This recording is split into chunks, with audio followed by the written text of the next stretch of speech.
right, so if you happen to be in Lagos, if you're around that vicinity, send us a message. Let's find out what's going on in those particular areas. Have you noticed anything going on that you'd like to bring to our attention? We would like to see it because we're also interested in that scenario about that video. If that were the case, even if you're holding that card, it doesn't mean you violated any law. So they've got no right whatsoever to apprehend you and hand you over to the police. And then the police themselves, in turn, also pick the gentleman up. So does it then mean that they have instructions not to allow the process happen, whether it's peaceful or otherwise? I mean, there's a lot about this that, because we've seen clearly, especially from the presidency, we've seen, even yesterday, we've seen them say, look, protests are the rights of people. If anyone is not destroying anything, if they're not, you know, disturbing the peace or, you know, constituting themselves as a nuisance or doing something against the law, then they should be allowed to do what they have to do. So you have the right as citizens right now to look around your neighborhood, find out what's going on. Are people being picked up arbitrarily? Are there people who are being, you know, punished for exercising their rights? If you have any of that, please send it to us and we can shed more light on it and get, you know, those who are responsible for that sort of infraction, you know, to stop that immediately.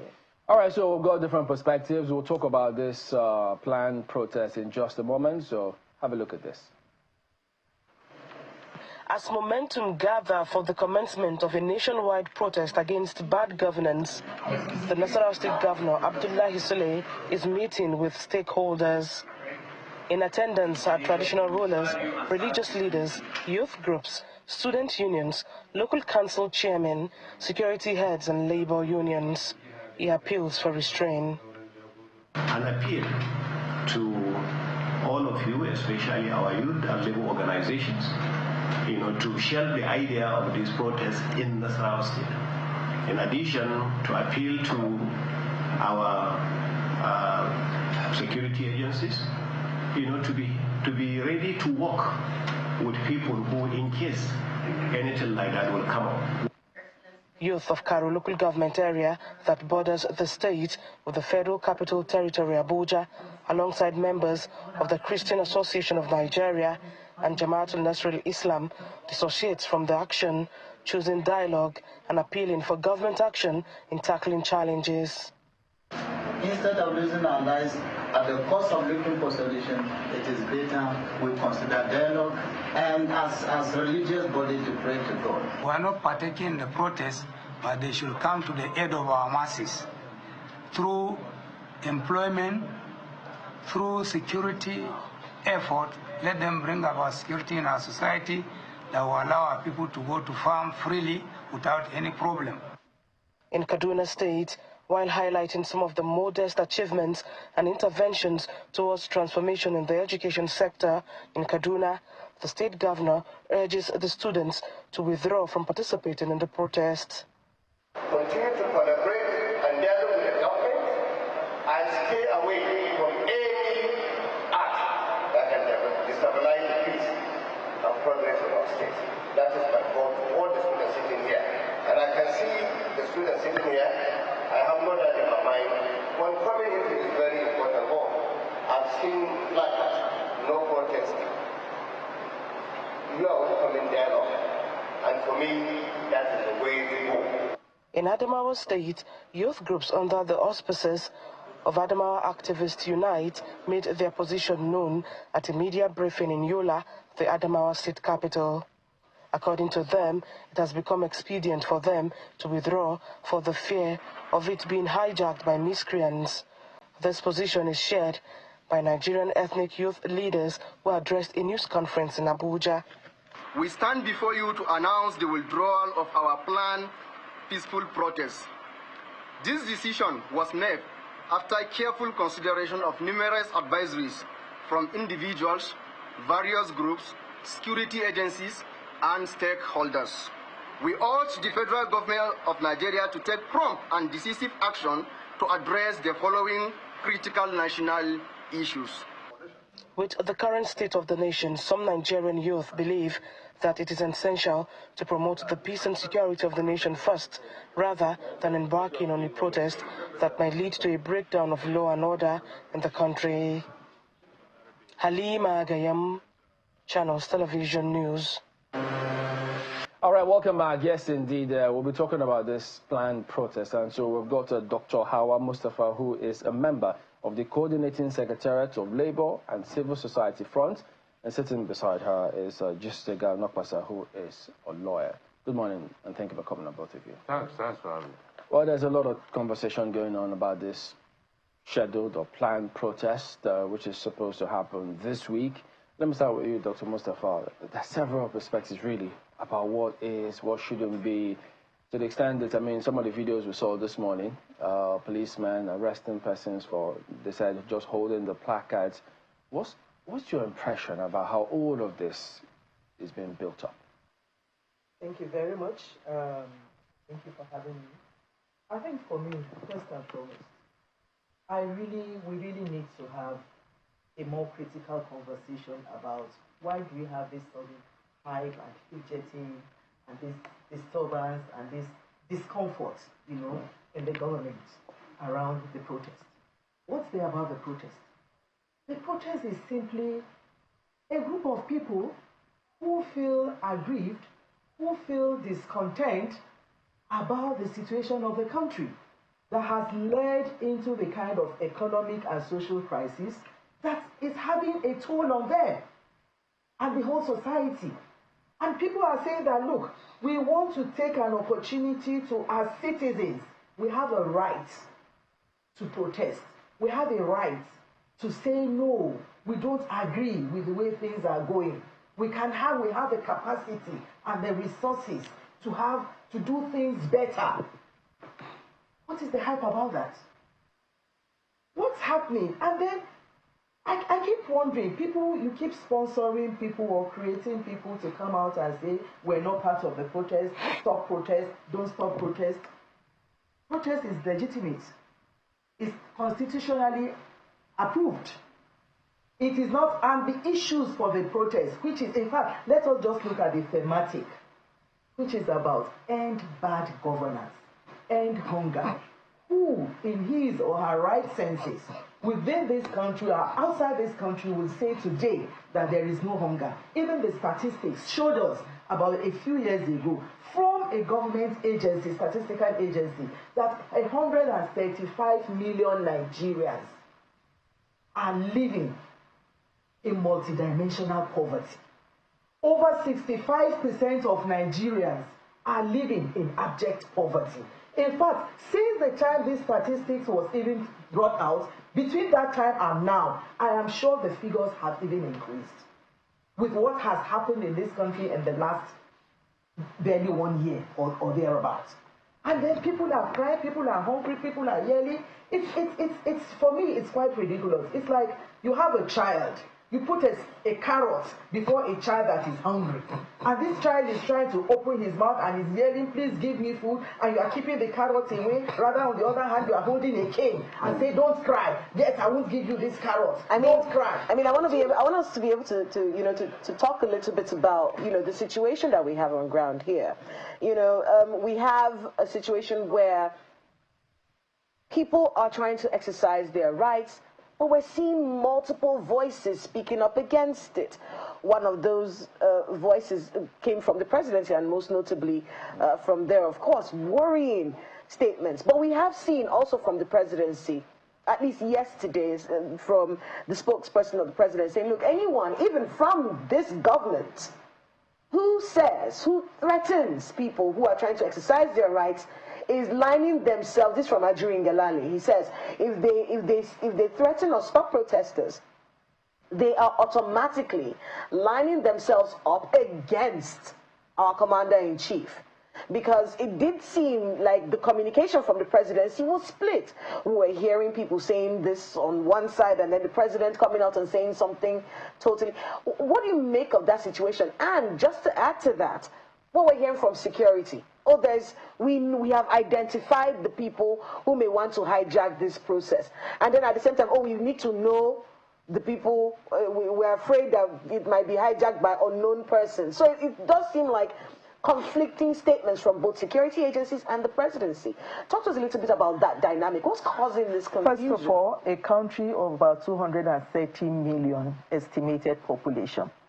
may not be impossible to have about 50 million different views. That's the starting point. So that you have, and I think it's normal, it's democratic, it's okay that you have dissenting views. But what is not okay is the threat that comes from those who have the resources of power, who have the control of security. I think that is what is not acceptable. And I'm also glad to know that I think over the days, every day we are seeing the government itself, particularly the presidency, mellowing down in its initial stance.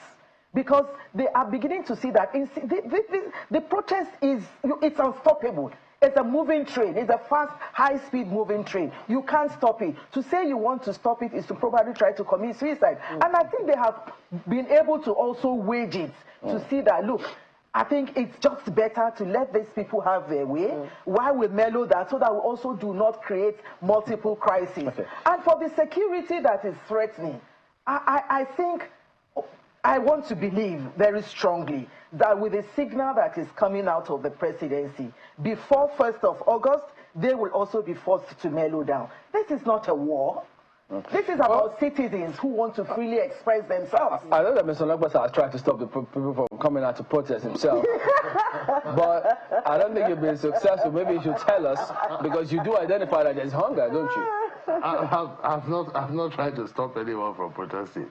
In fact, I saw some posts or narratives of you saying, well... I did not try to stop anyone from protesting. Rather, I even said protest is not just a constitutional right, it's a fundamental human right. And that I would defend the right of even my enemy, not to talk of my political opponent, to protest against me. And core supporter of President Tinubu that I am, as a lawyer, I would defend the right of his opponent to protest against him. We don't have any problem with protest. It is the right of citizens to protest. You can even protest. You don't even need under the law, a reason to protest. You want to protest, you protest. However, protest is different, totally different from riot, I believe. And what people are, there are those who are like my adorable sister here, doctor, who have genuine intentions about protest. You cannot imagine a doctor mobilizing for mayhem, Unfortunately, there are those who have made plans, they are cooking up, making subterranean moves to totally hijack the protest. You have people who lost elections, who are trying to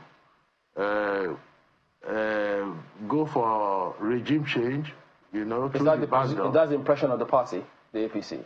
That is a statement of fact. Okay. How do you get that? For instance, Peter Obi and his supporters, Atiku Abubakar and his supporters are fanning the embers of chaos and mayhem. How? Under the guise of, we have information to that effect. If he likes, he can threaten to sue me to court as he threatened to sue... okay, so the information in public domain of these people you have mentioned, which we also have Peter Obi on tape, is he says, look, people have a right to protest. Just look, one of Peter Obi's well-known supporters, what is that his name? Gbadamosi? What is that his first name? No, are you talking about Peter Obi himself or his supporters now? Peter, if his supporter is well-known supporter, who is squatting in a flat in London, says tweets, he says identify APC supporters, identify Bola Tinubu supporters, know their houses, identify their family members, that the information will be useful at the time of the protest. And Peter Obi has not called him out. So is that how you conclude that Peter Obi is the one sponsoring it? Of course he is. There's no doubt about that. Mr. Nokbasa. Okay. That is my state, with all sense of responsibility as a senior lawyer that I am. Mr. Nakpasa, even if what you're saying is true, so what? Well, our security agencies are not able to handle that threat. Is that what you're saying? Excuse me.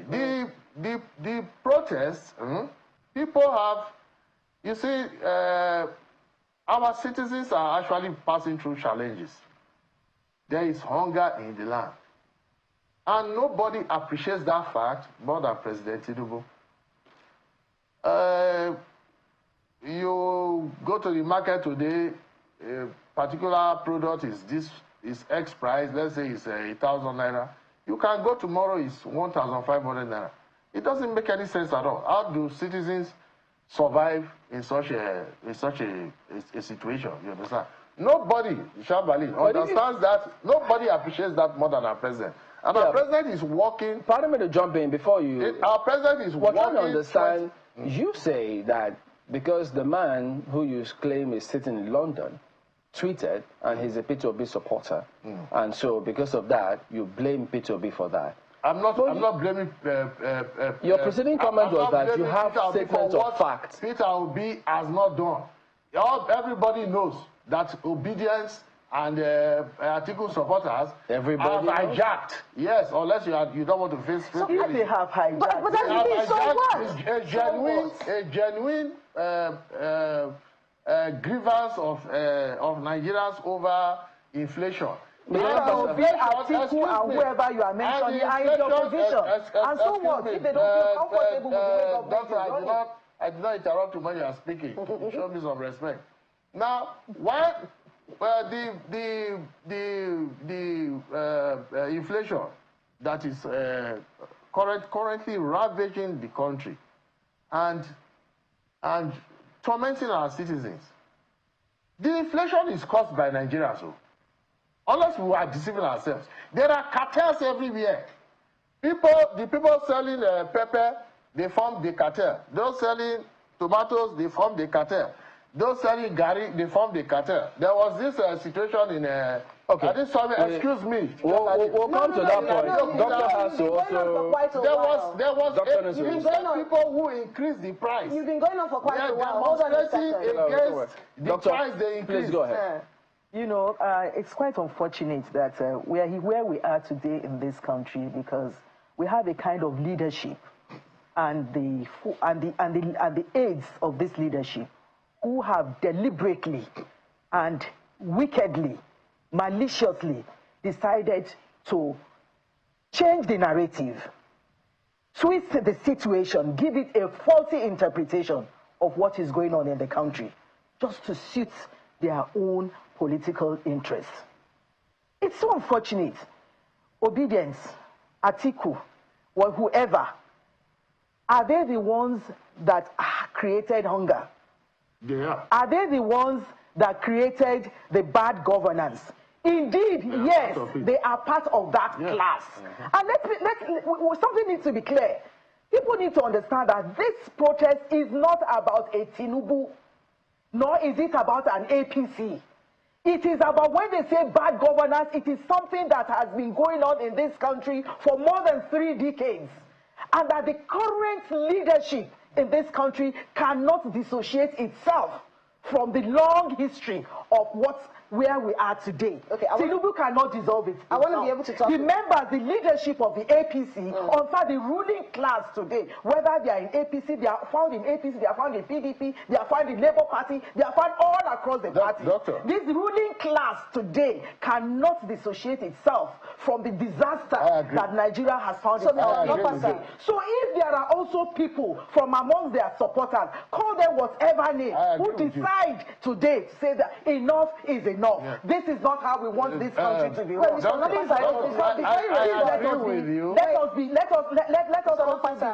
Before you respond, we asked the question, and I still haven't gotten your response to that question.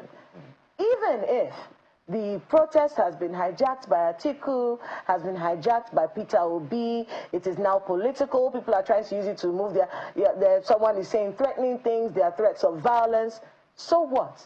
Good. I will answer that question. Before I do that, Doctor rightly pointed out that the political class cannot dissociate itself the present political class cannot dissociate itself from the bad governance that we've encountered in the country over the years. That is true. However, if there is a poster child for good governance in Nigeria, it is Bola Tinubu. No, you're an APC member, so you should say that. No, it's not as an APC member. If there is anybody, there's no politician in this country, nobody who has ever governed any space in this country that can boast of having provided better governance than Asiwaju Bola Tinubu. No. Is that because of the cost of living? Is it better? No, I'm talking about background, history. I mean, you can't just, if you can find me a politician in Nigeria that you can say ruled better, has performed better than Bola Tinubu in any capacity in which that politician has, any capacity that politician has held, no, by all means, do. You will not find one. We're not here to find you a politician. Wait, let me answer a question. It's from the cost of living. That's why. So do you note that before you answer? Go ahead. Yes, now she said, she was asking me, and so what if Obi and Atiku have hijacked the protest? Well, we are a democracy, and we change governments via elections. So when you lose an election, you wait for the next election cycle to try your luck again. You don't go trying to upstage a validly democratically elected government by hiding through under the smoke screen of a so-called nationwide protest that is actually just a ruse for mayhem, for chaos, for even to the extent of insurrection. I'm not accusing my sister here of, no, they mean well. They are genuinely aggrieved. You understand? What I would just say to her is, if my sister can tell me what this protest will achieve, what good this protest, so-called protest will do, I will join her and lead the protest. Well, I said you were trying to stop the protest. They said no, it's not true. No, but if the truth is that, even though you defend anybody to protest, anybody's right. Yes, why not? Why not? Now the truth is that of violence, shouldn't the protest will not achieve anything. Hold on a second. The protest, what did it achieve? Nothing. Can I finish? When you're talking about, when there's a threat of violence, if a car burns down the road, there's threat of looting. If there's, I've covered the fire incident while people were trying to save their produce. People were looting. Did you not cover NSAS protest? I covered the NSAS protest. Listen to what I'm saying. Shavali covered it. Nothing was achieved. Nothing. If there's a threat of violence, if there's a fear of looting, isn't that the job of security agencies to catch the criminals who will be doing this? Are you saying they can't do that? No. So the fear of violence means you should throw the protest away. My adorable sister, I don't know if you're a lawyer. In criminology, it is legitimate law enforcement procedure to discourage people from falling prey to the machinations of politicians who want to get power through the back door, who want to cause mayhem and chaos, as Peter Obi and Atiku Abubakar are doing. You don't have the proof of that. I do. I am a lawyer. Let Dr. also respond. It's a live program. It's not on you. It's on me. If they like, they can sue me. I said we have information, valid intelligence, that they are both encouraging people to cause mayhem. Not the genuine. We know you're a lawyer, but at the same time, you also know that we cannot be vicariously liable. Just to put it out there. No, not at all. Part of the danger of the kind of leadership we are having today is the way lies are fabricated and made to seem beautiful. You cannot make a commendation. You see, there are certain words that are very ambiguous and they just mean nothing, or they can mean everything. This person is better. Give us the statistical evidence. What was the situation? What changed before this person came and after this person left? That is when we are able to say this is better than previous. You just don't use words. It's better. The performance is good. That is one. That is one. That is one. And secondly, because you know the government, unfortunately, these kinds of things have made people to lose respect for government and its people. Because you see white in the face and you want to call it yellow, and you think that the people that are surrounding you or the people that are with you are daft. Secondly, the issue of the security. We have said this thing around, why should the people protest? We have agreed that protest is legitimate. It's a constitutional right. If there are any threats that the government has foreseen through its security, the DSS is there, all kinds of security agents are there, then what do you need to do? Get into work. Get into work. Fish them out. Ensure that you arrest those who do not have genuine intentions. If you are able to say, you don't sit here and say, yeah, people like me, we have genuine intentions. So I represent many of those people out there ready for this protest.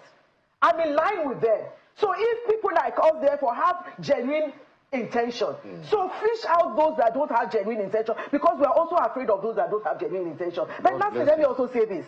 You know, the biggest threat we have today, it is not about the so-called opposition who is hijacking, who is not hijacking. The government and the ruling class has already hijacked this country. And the protest is shouting that, look, you don't own this country.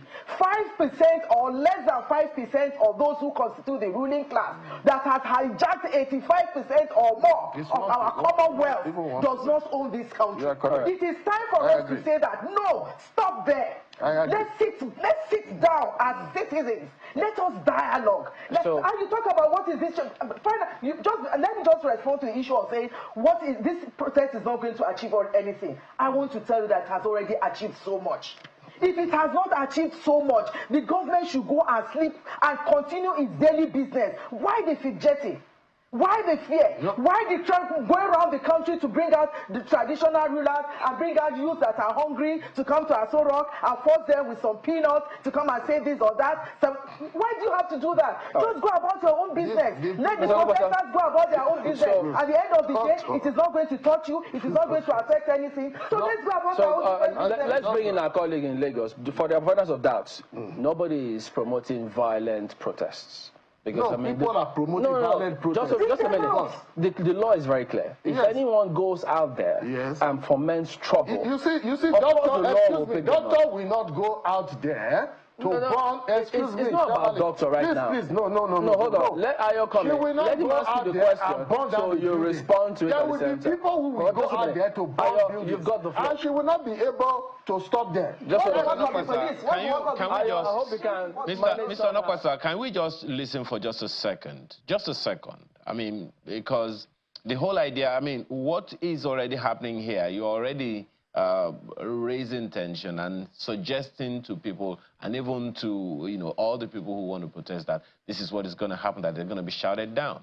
So let's have some civil conversation about this whole thing. The whole idea of this is to educate people on the pros and the cons of whatever activity. That is what this whole thing is about. So raising voices, I'm not sure if you are really communicating what you intend. And that's exactly what I want to speak to, communication. Now, one of the issues that Madam has raised with you, that right there, is that government isn't really communicating. And for those who have been watching this program, it's one of the issues we raise from time to time, communicating. It will seem like most of the time government is, rather than being proactive, reactive. That's on the one hand. On the other hand, is that most of the time we don't hear the voices of state governors to whom the people are closer. And it's only at times like this that people hear and feel the sentiments of government officials. Why is that the case?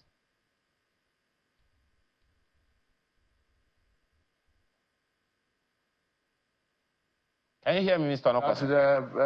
The government is not communicating? Yes. Well, I would dispute that.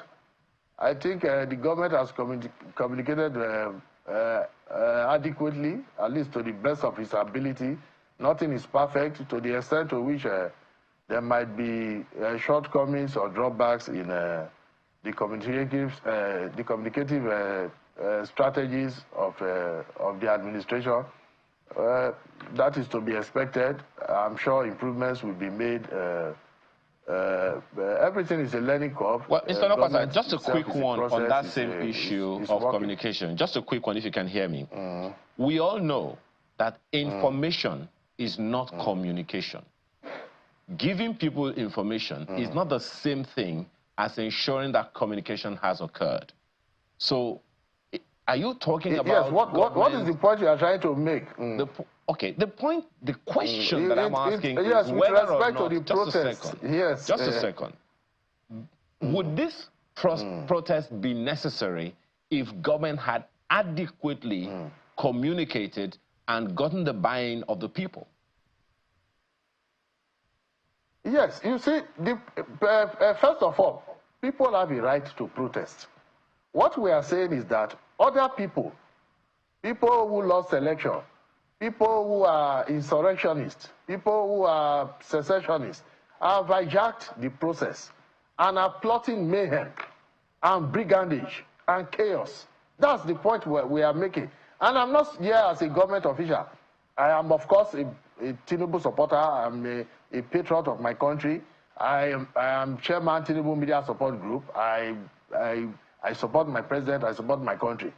However, it is clear that people who lost the election are fully in support of this, what is basically mayhem and riot under the guise of protest.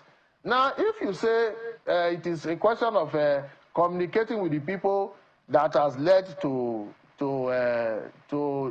like people like Dr. here who generally have grievances about hunger and poor service delivery, which we all acknowledge. It's a work in progress. You have a president that is barely a year and a few months. It's one of those things that continues to you have to give him tickle time. Me. Yeah, Hello, it continues to tickle me.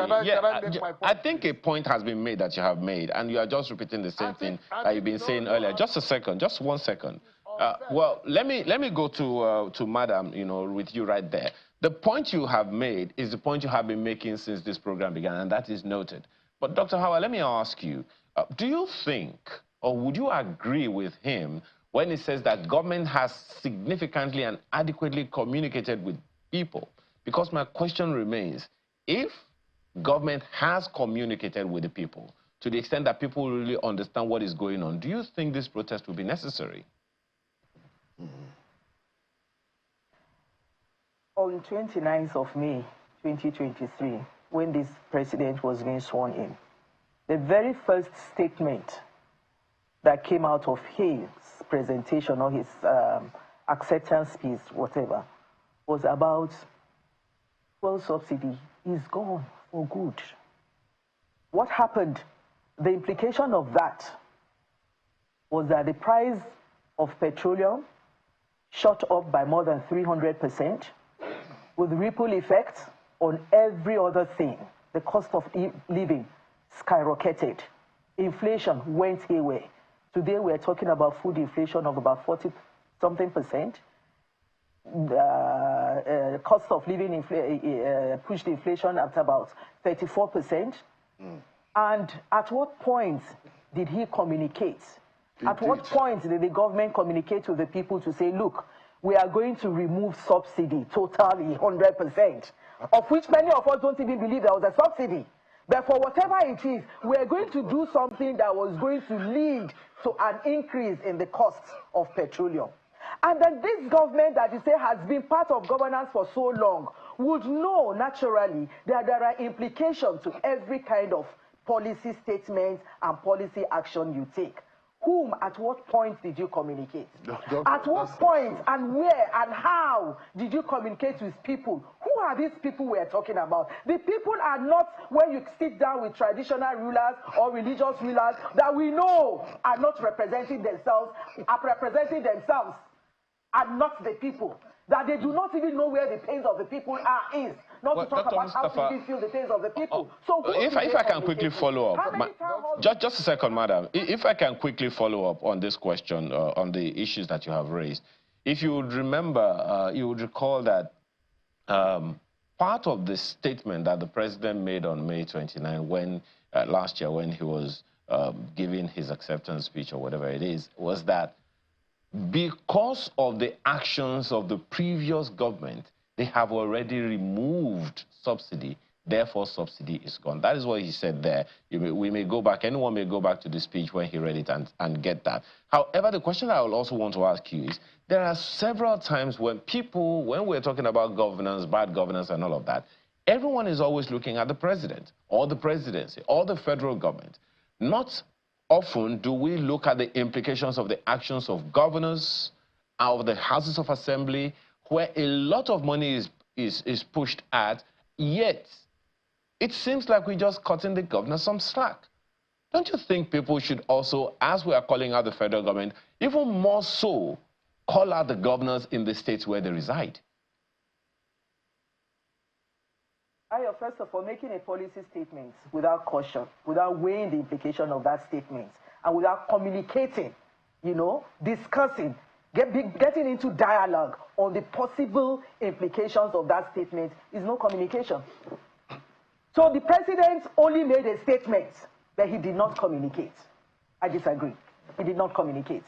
Then, in terms of governance, the 3 tiers of government, who is responsible for who? Yes, we know everybody is responsible. But then, at the end of the day, when they talk about Nigeria as a country, when we talk about the indices that define growth and development, that define people's satisfaction in a country, the bulk lies on the table of the president. After all, even governors and chairpersons at different tiers of government, they are products of certain political parties. And the majority, the ruling political party has the majority hold across the 3 tiers of government. If you had the time and the muscle and all the resources to bring in traditional rulers, why do we react? Why didn't you speak? How often do you speak with your governors and the local government chairperson to say that, look, each time we give you monthly allocation, we also want to monitor and see how you spend this allocation. We also want to see, and monitor to see how this spending also translates into development and growth based on human development indices in your community. Mr. Onokpasa, this is communication. You started off by letting us know that you're a strong supporter of the President Tinubu administration. Many people are. Have you heard from his administration recently saying that many people who sound like you, who are saying things that you're saying right now, are demarketing him because he doesn't hold the same views? We heard that yesterday from his spokesperson, Ajirin Gelali. He said, look, even people from this government who are telling people do not protest are not speaking the mind of the president. Well, that is, because the president himself said everyone is allowed to protest. We have security agencies that can take care of whatever miscreants want to take over the process. That is Ajuri's headache. If Ajuri said that somebody who is discouraging people from protesting is going contrary to the president, Ajuri does, with respect, he does not know what he's talking about. We have freedom of speech. If it is clear that people are going to hijack a protest and turn it into a riot, then the reasonable thing to do is to discourage good people like Dr. here to shelve protests and channel their energies into something better, like supporting their president to fix their country. Dr. Mustafa said something about a policy statement made on inauguration day of removal of subsidy. President Tinubu never made any policy of removing subsidy. President Tinubu did not remove subsidy. Subsidy was removed by an act of parliament, a statute. By the peer, you cannot even pay subsidy. It's illegal. Subsidy was suspended. That section was suspended by the former president. Because it cannot be suspended. The former president was breaking. The former president was breaking the law by paying the subsidy, and he did not even have money. A president does not have a right. A president does not have a right to break the law, and we cannot be encouraging presidents. Even though he went through parliament. President Tinubu is a Democrat. He could not break the law. 2, there was simply no money, Shambale, to pay subsidy. If we kept paying subsidy, our entire economy would have collapsed by now. There's no money to pay subsidy. Rather, what we should be doing is thinking of how we can invest massively in agriculture. We're winding down now, but when you listen to you now, we'll blame the president for not wanting the protest to go on, because the same way you blame Peter Obi supporters, they will listen to you and blame him. For what? Say, for not wanting people to come out and protest. I said even President Tinubu will defend the right of anybody to protest against himself. Okay, we're winding down. But we cannot. All right, let's allow Dr. But before protest is not riot. There's a difference. Nobody said they want to riot. They want to riot. They use the word protest. No. That's the meaning you impute to it. If people doesn't mean that is what it is. Identify people's houses, go and identify that's people's your understanding of the whole thing. That's what happened during NSAS. Dr. Mustafa. That's the truth. The security persons have also demanded from the leadership, of the protests to also provide their names, to provide their addresses and all kinds of details about them. So what's wrong with that? What is wrong with people also demanding to have details of information from the government? If the government is demanding from the people. Look, you see this attitude of governance, and that's what we talk about, bad governance. This bad governance is simply a situation where we find our country today, where a group of people feel that they own the country, they are in power, and so they can dictate at their own whims and caprices what should be done and how it should be done, and that they are supported by the might of the security that should protect the people, and that they are supported by the might of the security to unleash mayhem. If anything happens untoward during this protest, the government will be held responsible. I can assure you this. If you have anything concrete, we are not part of Peter Obi and Atiku, but we also recognize that they also have the right to want to join the protest if they so wish. However, the world has to know.